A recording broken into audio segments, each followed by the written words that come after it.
Hi, I'm DM Fitzgerald, and I'd like to share with you the prologue to my novel, The Dark Queen's War, set on the world of Mper. Prologue. The Dark Woman was evil. It's not really my fault, she thought, as she continued her light reading. She had been consigned to evil by the actions of her father and mother. They were both dead. She had seen to that herself. On formal occasions, she wore her mother's skin.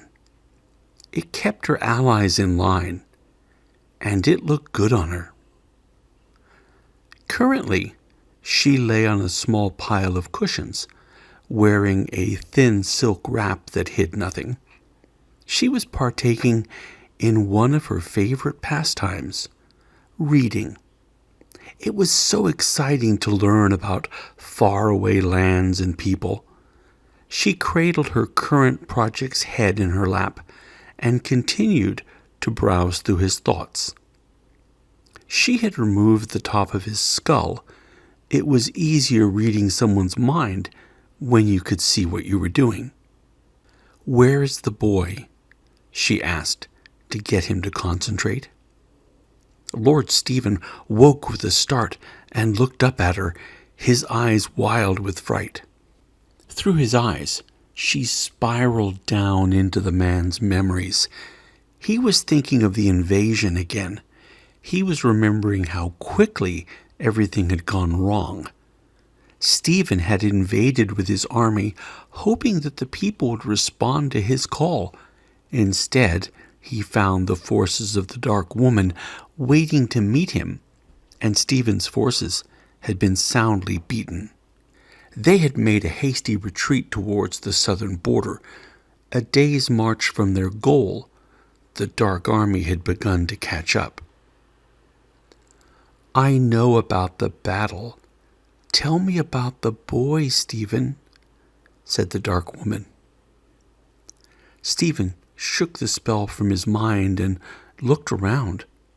She watched through his eyes as he saw the dark shapes that prowled around the room, edging closer. "I don't want your life, Stephen. I only want the boy." Her slender hand clasped him on the shoulder. "Where's the boy?" Stephen winced at the pain. I don't know," he said. The Dark Woman caught his gaze and exerted her willpower again on him. She drove deeper and deeper into his mind.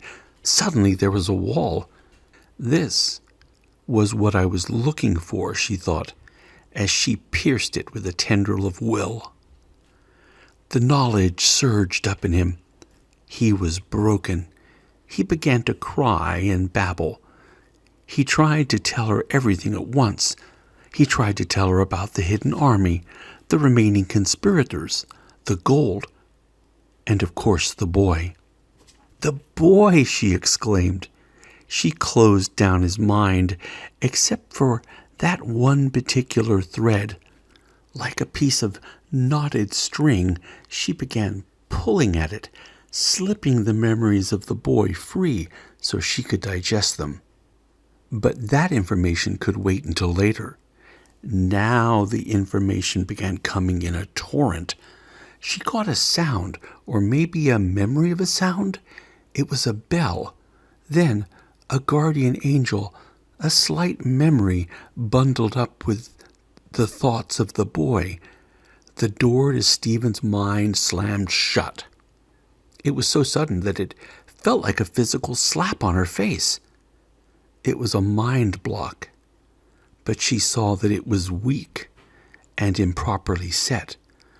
Not a real obstacle once you're prepared for it. Pulling him to her breast, she crooned to him as if he were a child, and then she blew the mind block away, exposing the last remnants of his being. He startled as if he'd heard a faraway sound. "Do you hear that sound? It's a silver bell," he said. There's no sound, Stephen. She felt a change come about his aura. Tendrils of Stephen's life force began to flow out of him. In shock, she gathered her own power and tried to stem the tide, but the process seemed impossible to stop his life force from continuing to flow out of him as if his body were a sieve. Now she saw that the mind block had been a decoy to camouflage the real trap. The more power she pumped into his corpse to keep it alive, the more it began to pull from her. Now the corpse seemed to grapple with her, as if trying to suck her dry. With a roar, she tossed it across the room. It struck the wall with a dull thud, smoke rising from where she had been touching it. The dark woman stood up and stalked over to him, careful that there might be another trap in place. She sniffed at his body, trying to catch the scent of who had done this. With a growl, she grew a wolf's muzzle and lifted him up to try to smell his secrets out. There was nothing. She buried her face in his chest and tore into him with her teeth, hoping to catch anything. For a moment, there was a distant glimmer, but it was gone too soon. With a snarl, the dark woman flung the corpse back to the ground and stomped on it with her feet, kicking it to pieces. She then dropped to the floor on all fours. The dark shapes near the wall ventured out from their hiding places and drew nearer. The woman squatted on the body of her uncle and began to howl. The dark things took a cue from their mistress and howled as well. In the far south, in the temple of the goddess Chaldasea, the anarch of the religion was working half-heartedly on a sermon scroll when she heard the first of the temple's bells begin to toll. Soon, all of the temple's bells began to ring of their own accord. She put down her pen and went to her dresser. From a secret compartment, she removed a small ornate box. Inside was a wax doll in the shape of Lord Stephen. The doll was charred as if it had been on fire. She cried, since she knew that the destruction of the doll meant that Stephen had failed and died. She sealed up the box, then bowed her head and said a few words for Stephen's soul, and then a few for her own.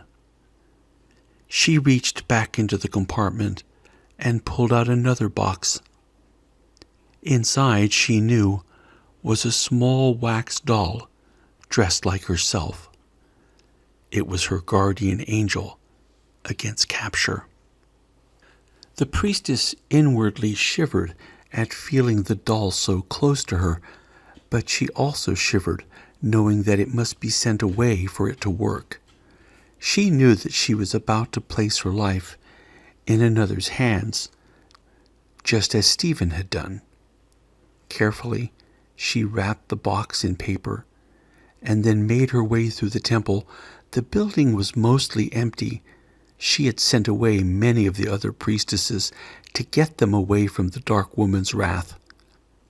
The priestess took her package and handed it to the lone paladin who waited in the stable area. He was the last of his kind, she thought, specifically kept from joining a glorious company in the final battle. In a moment, he was on his horse and gone. Smoothing her skirts, she made her way back into the hall to help with the packing of the remaining priestesses and novices. They would be leaving in the morning, but she would be staying for the dark years ahead. Thank you for listening to the prologue from my novel, The Dark Queen's War, part of the Mper Chronicles. I'm David Fitzgerald. Thank you.